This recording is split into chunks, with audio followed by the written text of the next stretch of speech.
Feelings या जिनको जानवरों के बारे में भी थोड़ी फीलिंग्स हैं, और अगर आप उन्हें हर्ट करते हैं तो ये उस इंसान के रिलीजन के प्रति जाना है।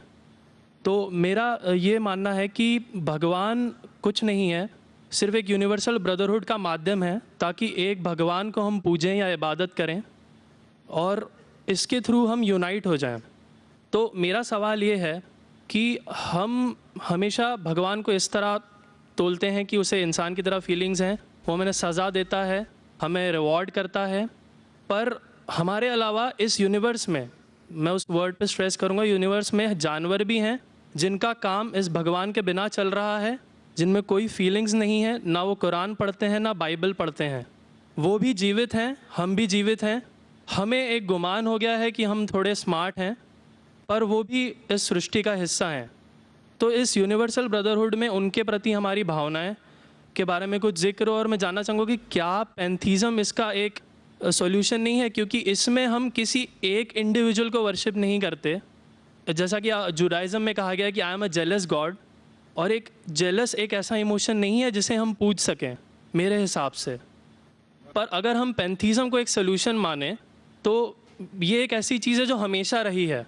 पेड़ हमेशा रहे हैं, ये यूनिवर्स हमेशा रहा है, और जबकि धारणाएं, डेफिनेशंस भगवान की हमेशा बदलती रही हैं।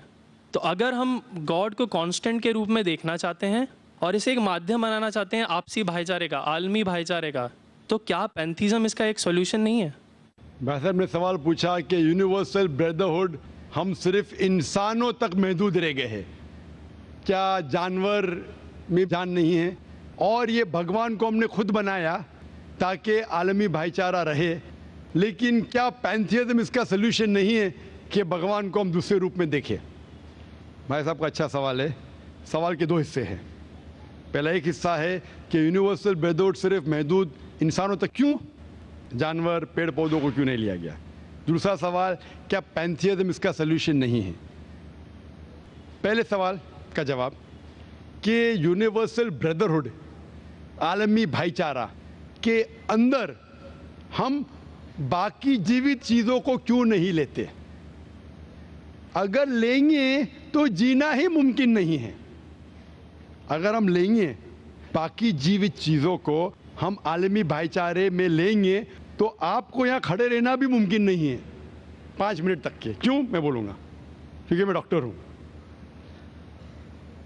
भाईचारा का एक उसूल है कि दूसरे भाई का कत्ल मत करो। उसूल है क्या नहीं? ठीक है। आप सांस ले रहे, अभी सांस ले रहे ना? आप जब सांस लेते लाखों जर्म्स का कत्ल कर रहे हैं आप कैसे भाई? ये लाखों लोग का कत्ल कर रहे जीने के लिए, ये कैसा भाईचारा है? तो इसीलिए भाईचारे का डेफिनेशन जरा हम बराबर तौर से समझ ले, फिर हम डिस्कस करें। क्योंकि अगर आप कहेंगे हर जीवित चीज मेरे भाई है, तो आप भाईचारे के खिलाफ।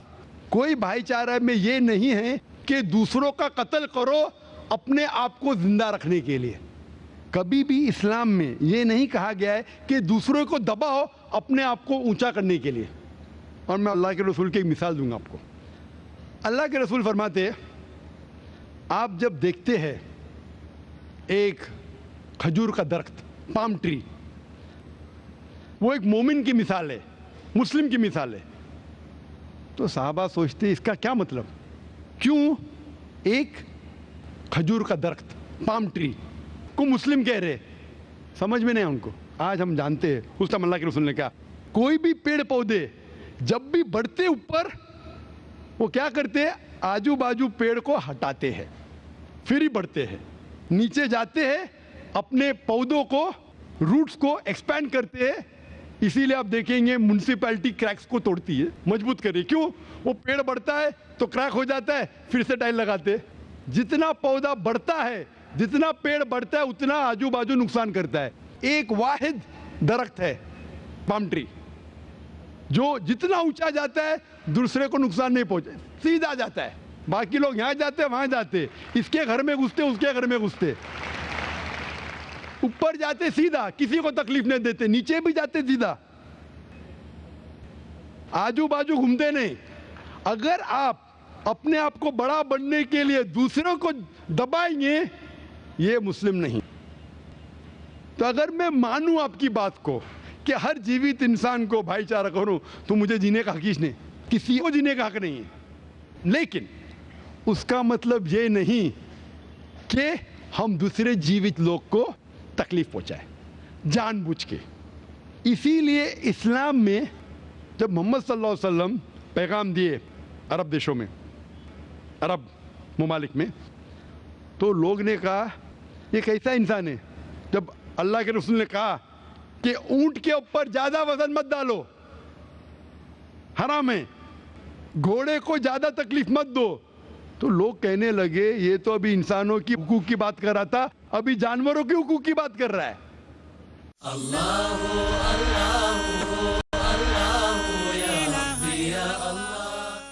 अल्लाह के रसूल फरमाते जब एक शख्स आग उगाता, बोलते आग को बुझाओ, क्यों? उधर चींटियां मर रहे हैं। उसका मतलब जानबूझ के कोई भी जीवित चीज को मारना हराम है। सिर्फ अनजाने में इजाजत है, या जिसकी इजाजत खुदा ने आपको दी है, जिसकी इजाजत दी है खुदा ने। मिसाल के तौर पे मनुस्मृति में चैप्टर नंबर 5 श्लोका नंबर 31 में लिखा है कि खुदा ने कुछ जानवरों को बनाए खाने के लिए और किसको खुराक बनने के लिए, some to be eaten some to eat. अगर वो खाने वाला जानवर दूसरे जानवर को खाता है जिसको खुराक के लिए बनाया है, तो कोई गुनाह नहीं है। मनुस्मृति चैप्टर नंबर 5 श्लोक नंबर 30 में अगर आप उस जानवर का कत्ल करते जो खाने के लिए बनाया गया है, तो आप गुनाह नहीं कर रहे। Manusmriti chapter number 5 shloka number 39 में सैक्रिफिशियल एनिमल, जो एनिमल कुर्बानी के लिए बनाए गए उसकी कुर्बानी देना गुनाह नहीं है। मैं क्यों हिंदू धर्म से कह रहा हूँ, मुस्लिम से भी कह सकता हूँ, बहुत से हवाले। उसका मतलब हमें किसी को तकलीफ नहीं देना चाहिए। लेकिन अगर अनजाने में चलते चलते चींटी मर गई तो आप बाहर चले नहीं सकेंगे, आप सांस लेंगे जर्म। तो अल्लाह ताला ने जर्म को पैदा किया है मरने के लिए आमतौर पे, तो आप गुनहगार नहीं। मालूम कुछ जैन लोग मास्क पहनते तो भी मरते, पानी को उबालते, उबालने से मार रहे, उबालने पानी पी के फायदा क्या? अंदर मारने के बदले बाहर मार रहे, क्या फायदा? ये मुमकिन ही नहीं है। लेकिन जानबूझ के कोई जानवर को, और एक मिसाल दूंगा, हमारे खतीब जुमा नमाज पढ़ाए थे कल, डॉक्टर उस्मान, उनने अपने खुतबे में मिसाल दी थी। क्या एक औरत थी जो बहुत बेहया थी, क्या कहेंगे, जो आम तौर पे लोगों की जीनत थी। मैं लफ्ज़ उर्दू ज़रा मेरी कमज़ोर है, मैं किसी को ठेस नहीं पहुंचाना चाहता। इंग्लिश में कहेंगे नॉट विथ गुड कैरेक्टर, बाजारी औरत। ज़रा मैं ऐसे लफ्ज़ नहीं इस्तेमाल करना चाहता किसी को चोट पहुंचे। तो बाजारी औरत थी जो बहुत गुनाह करती थी, लेकिन एक वक्त एक कुत्ते को पानी पिलाया तो अल्लाह के रसूल फरमाते सिर्फ वो एक अच्छे अमल के वजह से खुदा ने उसे जन्नत में डाला। बाजारी औरत गलत काम करती है, जिना करती है, एक अमल क्या की, एक कुत्ते को पानी दी, इंसान को नहीं कुत्ते को, और अल्लाह उसे जन्नत में डालता है।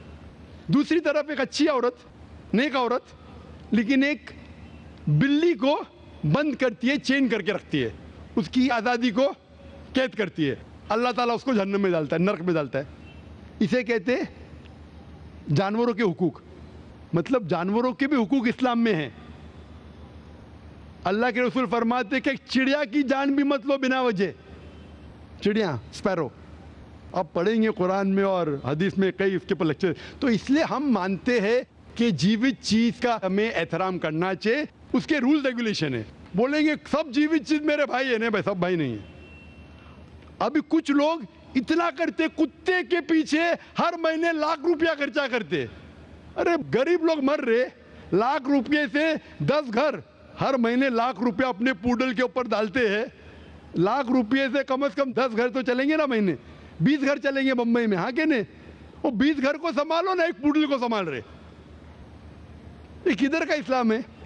ठीक है, जानवर की कदर करो, इतना कदर मत करो कि उसके हाथ में चेन डालो सोने की, ये करो, ये खाना लेके आओ। खाना लेके आते लाख रुपए का, आप समझ रहे ना? तो इतना मत इसराफ करो, इस्लाम के अंदर सिखाया गया है कि भाईचारा जो मैंने जिक्र किया, बट जानवरों को भी देखो और उसके साथ अच्छा बर्ताव करो, बिना वजह किसी जानवर का कत्ल मत करो। ये आपका सवाल था। आपका दूसरा सवाल इसके अंदर जवाब हो गया। आप कहते हैं कि पैंथियज्म, सबको खुदा मानना इसका जवाब है। उसका जवाब में कहा था, हमारे भाई जो अवतार सिंह थे ना, उसने कहा था पैंथियज्म, सब कुछ खुदा है, सब कुछ खुदा है। इससे क्या होता है कि सब कुछ खुदा है, मतलब अगर आप सबको खुदा मानते, चोर को भी खुदा मानते, डाकू को भी खुदा मानते, खुदा का मतलब उसका कहना मानना, बराबर कि नहीं, उसकी इज्जत करना, उसकी इबादत करना, वो जो कहता है उसकी बात मानना। तो आप अगर वो चोर को खुदा बोलेंगे, वो बोलेगा चोरी को, तो आप चोरी करना शुरू करेंगे। वो बलात्कार करने वाला कहेंगे आपसे, आप उसको खुदा बोलेंगे, चल मैं बलात्कार कर, आप करेंगे? करेंगे? तो इसी तरह ये इलॉजिकल है। खुदा एक है और सिर्फ उसकी इबादत करना चाहिए। और ये जो फिलॉसफी है, ये फिलॉसफी जो आप बोल रहे किधर से आई, इसे कहते हैं एंथ्रोपोमॉर्फिज्म। क्या कहते हैं? एंथ्रोपोमॉर्फिज्म, मतलब गॉड ने हर चीज़ की शक्ल हासिल की। और इसके अंदर एक फिलॉसफी है कि खुदा इतना पाक, इतना नेक, वो जानता नहीं कि किस तरीके से इंसान को तकलीफ होती है। और ये एंथ्रोपोमॉर्फिज्म जो फिलॉसफी है, खुदा अलग अलग चीज़ में शामिल होते हैं। और कई मज़हब, इस्लाम के अलावा कोई मज़हब कहता है कि खुदा एक बार इंसान का रूप हासिल किया, कुछ मज़हब कहते हैं अनेक बार। और उनकी लॉजिक है कि खुदा इतना पाक, इतना नेक, इतना महान, उसे पता नहीं इंसान की तकलीफ़ क्या है, इंसान को किस चीज़ का बुरा लगता है। इतना नेक, इतने पाक, इंसान को दर्द कैसा होता है, इंसान को तकलीफ़ कैसा होती है। तो ये खुदा जो नेक और पाक है, जानने के लिए इंसान के उसूल क्या होना चाहिए, वो इंसान का रूप धारण करते हैं। ये फिलॉसफी है एंथ्रोपोमॉर्फिज्म की। ऊपर से लगता है बहुत लॉजिकल है, खुदा इतना नेक, इतना पाक, इतना दयालु, वो जानता नहीं बेचारे इंसानों की क्या तकलीफ है, क्या मजबूरी है, क्या मुश्किलात है। तो इंसान का रूप धारण किया लिखने के लिए, क्या इंसान के लिए अच्छा है बुरा है। ऊपर से देखें तो बहुत अच्छा लगता है, लेकिन तहकीक करेंगे मंतिक से तो एकदम ही गलत।